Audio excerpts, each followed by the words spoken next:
It's 10 degrees below zero.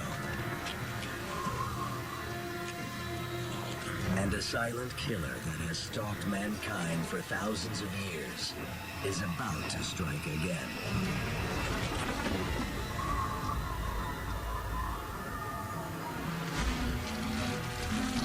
Cold is one of the most surprising forces in nature.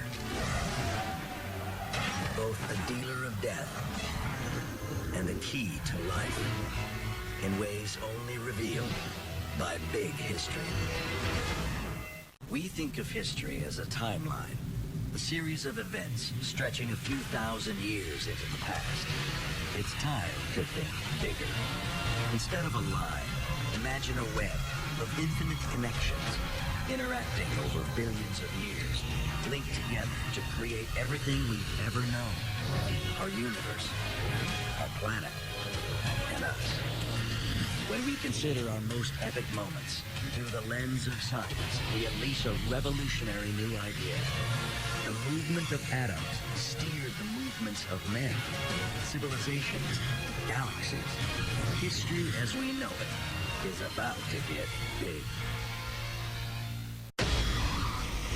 French Emperor Napoleon Bonaparte's invasion of Russia has ended in disaster. 600,000 French troops went in. 6 months later, more than 60% of them are dead. But the killer isn't the Russian army. It's the sub-zero temperatures.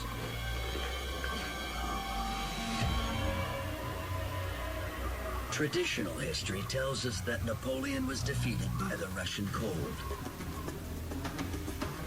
But big history shows that the root of his downfall is hidden within us. Big history reveals that humans have been at grips with cold from the beginning of our history.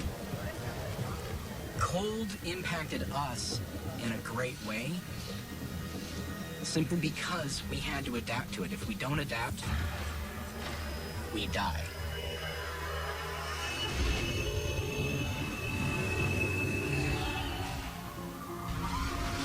Humans are not built for extremes. As our core temperature drops, organs like the liver begin shutting down to preserve heat for the brain. If our core drops below 86 degrees Fahrenheit for more than a few minutes, we die. To understand why our bodies shut down in the cold, big history connects back to a time before humans.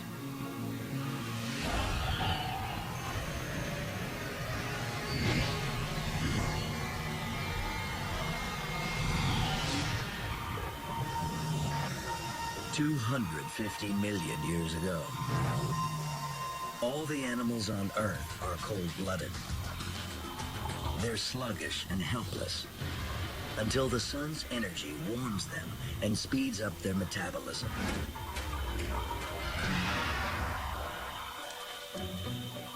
But now, a tiny mammal-like creature evolves the ability to generate heat within its own body. No longer dependent on the sun to warm it, this creature can be active at any time of the day or night.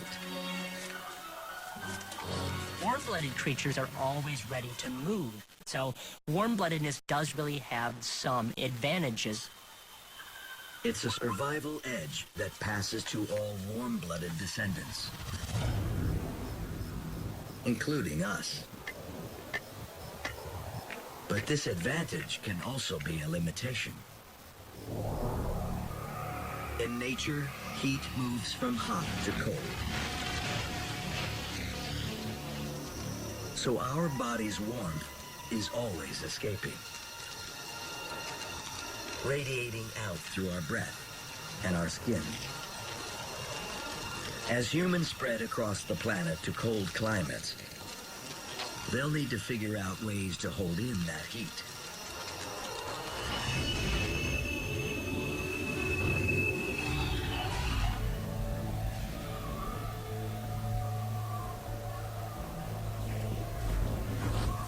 These humans have left tropical Africa where they evolved and headed north into the grip of a brutal ice age.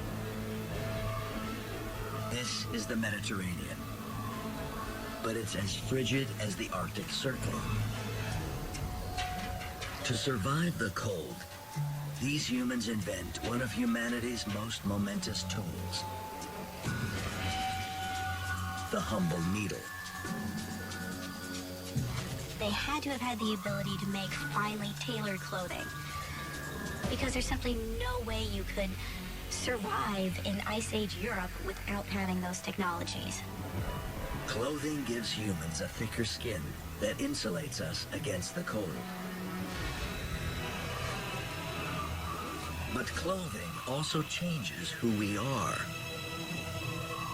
Because this thicker skin blocks something all humans need: the sun hitting our skin.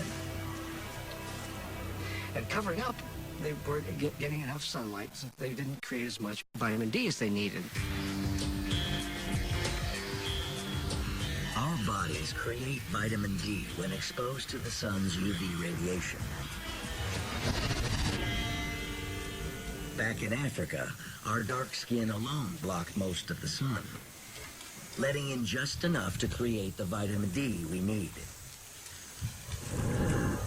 But now, in the colder north, the combination of dark skin and head-to-toe clothes blocks the sun far too much.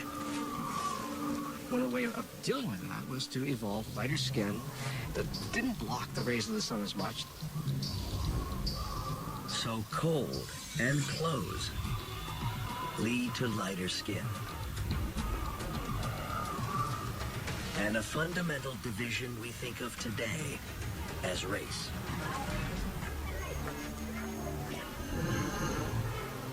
Just as cold changes people, it also has a power over the elements. Big history links forward to Napoleon's battlefield.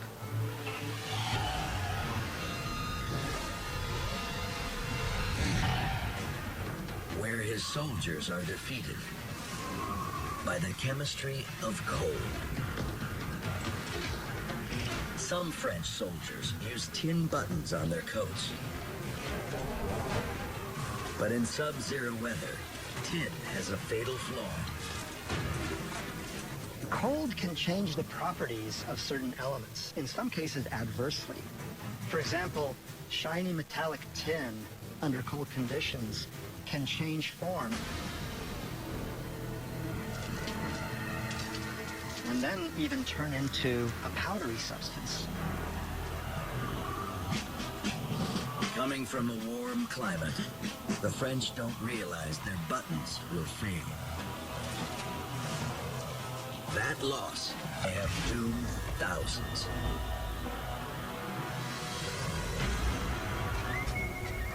But the Russians have the home advantage, and they're well prepared for the cold.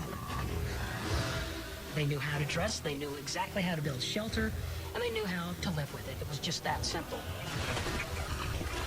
And big history reveals that this frigid defeat is a key to understanding a deeper story.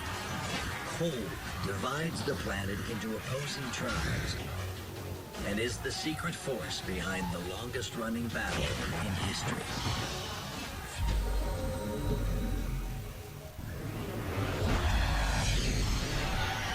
Big history is a new way to see the world. It reveals how our battle against the cold turns us warm-blooded, divides us into races, and turns the tide of war. But cold is also at the heart of a global struggle, a 5,000-year war that can only be revealed by big history.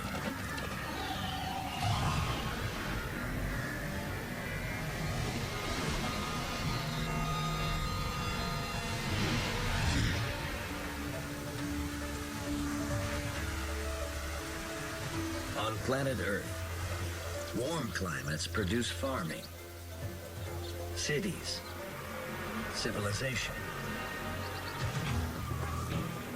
But further north, in places like the frozen steppes of Asia, it's too cold for anything to grow.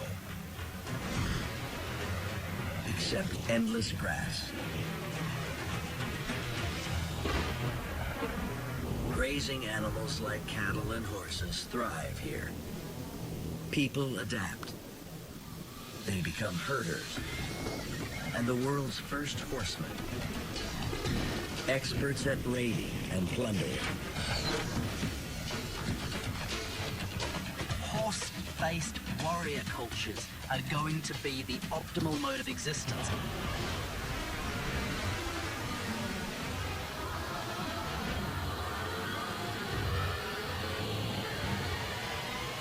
Created by the cold. These fighters from the frozen north, where resources are scarce, will wage war against their rich neighbors to the south.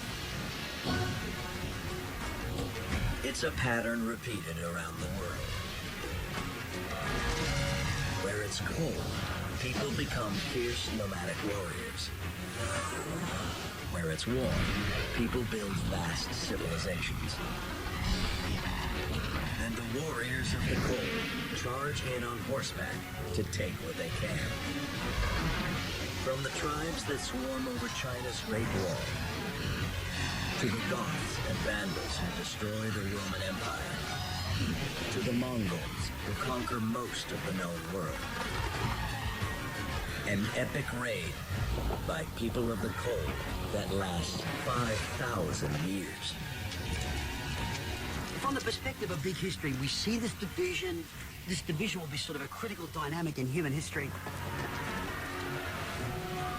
Cold has such a power over us because humans are not designed for extremes. We must adapt or die. But what if man could figure out how to control cold?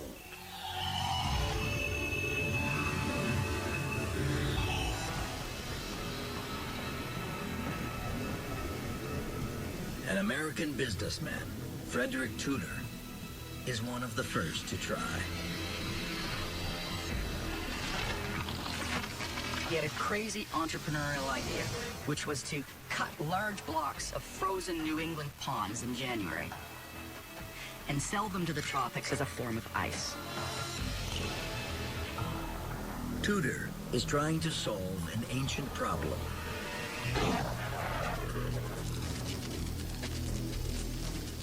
In Earth's oxygen-rich atmosphere, it's easy to create fire. As far back as 1 million years ago, our ancestors learned how to harness portable heat. But it's trickier to master cold. It's a law of the universe that heat likes to flow from hot to cold. So it's easier to warm up something cold than to cool something hot.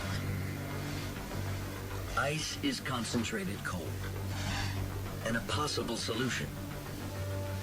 But it can't exist everywhere. Because in order to cool things down, ice has to melt. So when you plop an ice cube into a drink, it's not that it's radiating coldness out into the drink to keep it cold. What it's actually doing is drawing energy away from the liquid around it in order to melt. Big history connects the physics of melting ice to the way the Earth works. Ice forms across nearly a quarter of the northern hemisphere during winter. Most of that ice is inaccessible, sitting atop mountains or locked in glaciers in the remote far north. Across the world today, 5 billion of the planet's 7 billion people live in areas where ice forms rarely or not at all. So to truly harness cold, We have to move ice from where it occurs naturally to where it doesn't. And keep it from melting too fast. Which is exactly what Frederick Tudor figures out how to do.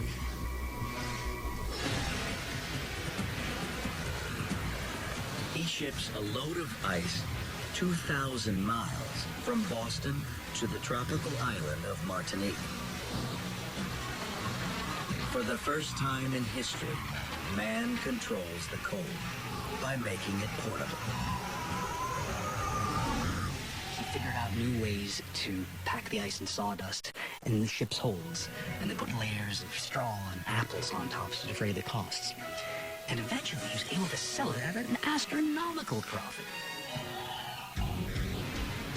Now, the world will no longer be divided between places that have cold and places that need it. The simple act of spreading cold across oceans and continents will remake life on planet Earth.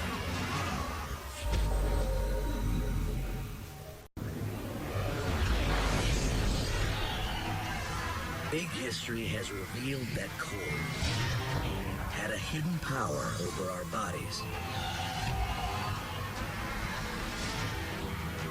and our civilization. But once we take control over cold by making it portable, cold can be anywhere, and it changes everything. Cold begins to ignite a revolution in how we live and where we build our cities. With ice-cooled freight cars, you can transport the power of cold over land and ship fresh food across a continent.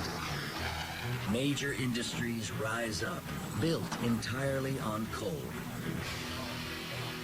But once people are hooked on it, they have a problem if ice doesn't form in warm winters. So that spurs innovation, replacing ice with electric refrigeration and air conditioning that let our cities rise to the skies.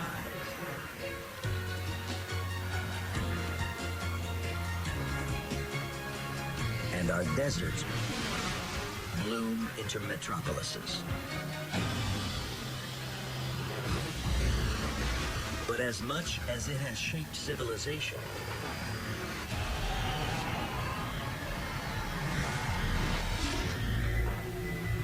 the big history of cold has also shaped our entire universe.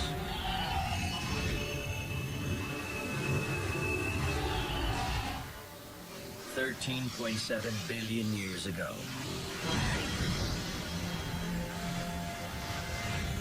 The Big Bang is the hottest thing that ever happens in the cosmos.